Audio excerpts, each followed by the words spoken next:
We have a representative of a pipe. This is the casing right here,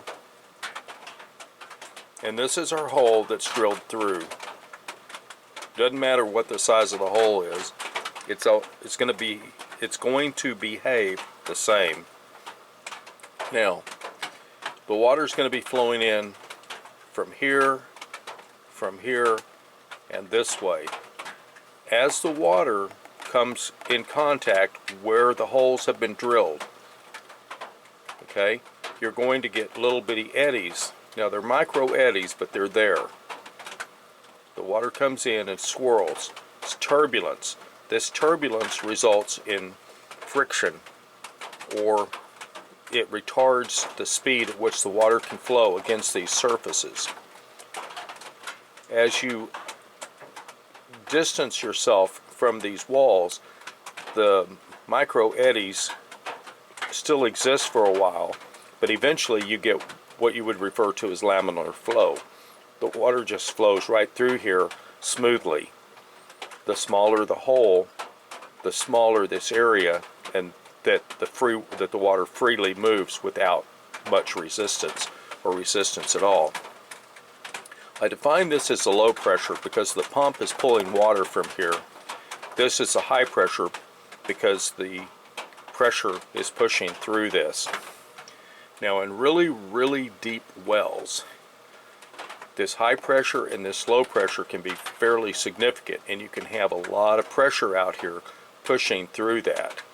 We're talking a well that's very shallow. The pressure on this water forcing its way through is not going to be real significant. The real pressure on this piece of casing is going to be from the rock that's all piled in around it, which is why I want a schedule 80, at minimum schedule 40. This is not where you want to use thin wall like sewer pipe. No, you want the real thick stuff that's going to be able to handle the pressure of this rock that's sitting on it. You also do not want to bore so many holes in this wall that you weaken it and that it'll collapse. Pipes can collapse under the pressure that's exerted on them, so don't skimp. It'll come back to haunt you. At the top of your well, you want a nice heavy pipe because you're going to have to put some type of a cap on it to keep debris from getting inside there, and also to help support the stem that comes down here that you're drawing the water from, the tubing that's going to be pulling your water up. I show the turbulent flow against this in this diagram, and then I show the water moving through. The larger these holes are, the faster and more smoothly it moves. For myself, if I was drilling a well, I would be thrilled to death with 5/8 inch hole, which is slightly larger than a 1/2 inch. Now let's get into how the screen behaves and the flow of water into the casing.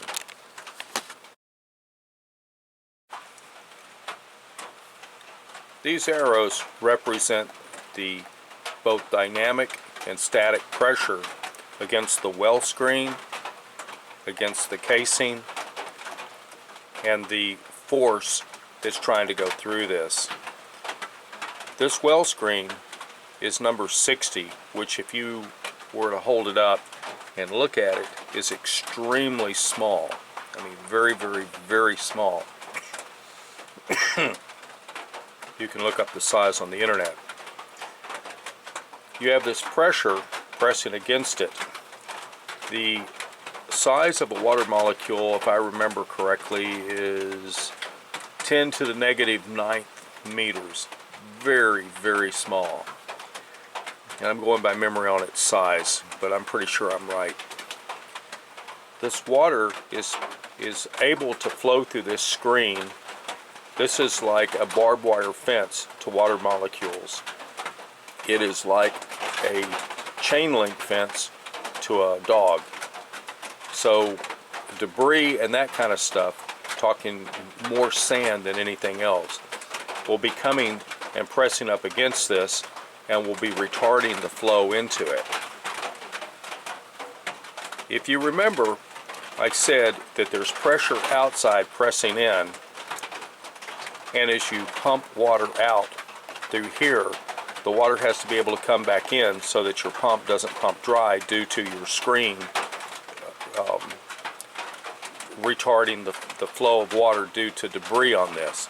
The larger your hole, the more water can get in behind the screen, come down through, and force its way in, and it will.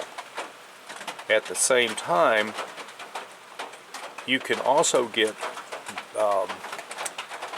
various types of biological stuff growing on this, and that's why they occasionally talk about putting chlorine into your well in order to sanitize it. Chlorine is a very dense substance. If you pour it into water, you'll see it sink to the bottom, and eventually it takes about 30 minutes or more to really start to spread out through the water. There's what's called viscosity, and that's the ability of a fluid to flow. And you're adding two different materials together, and the viscosities have to mix before the chlorine, the free available, will come through and start sterilizing everything. They talk about shocking a swimming pool to kill the bacteria in it. Well, in essence, when you're pouring unscented Clorox or unscented bleach into a well, you're killing any bacteria that's gotten inside there, and that bacteria or fungus or algae can actually grow on this screen, and so you're cleaning all that stuff off as well. Because you're adding a really powerful oxidizer into this, you need to use stainless steel screen. Don't use aluminum, not good. Use stainless. The other aspect of this is you have to hold this thing on with something. Whatever you use needs to be stainless steel, and it needs to be good stainless, because every so often, if you're putting this bleach in there, you're going to be burning this stuff up. So let's not have that. As they say in the Avatar movie, let's not have anybody die today, because it looks very bad on my report. That includes however you're fastening this together. On many of the well screens that you buy, they spot weld these things. I've talked to a friend of mine who has a spot welder, and he says it's sort of hit and miss how much power you need when you're spot welding stuff, and he says it's an experiment. So if you're thinking about spot welding this stainless together, experiment on something before you start making some type of tubing for your casing. Save yourself some headaches there.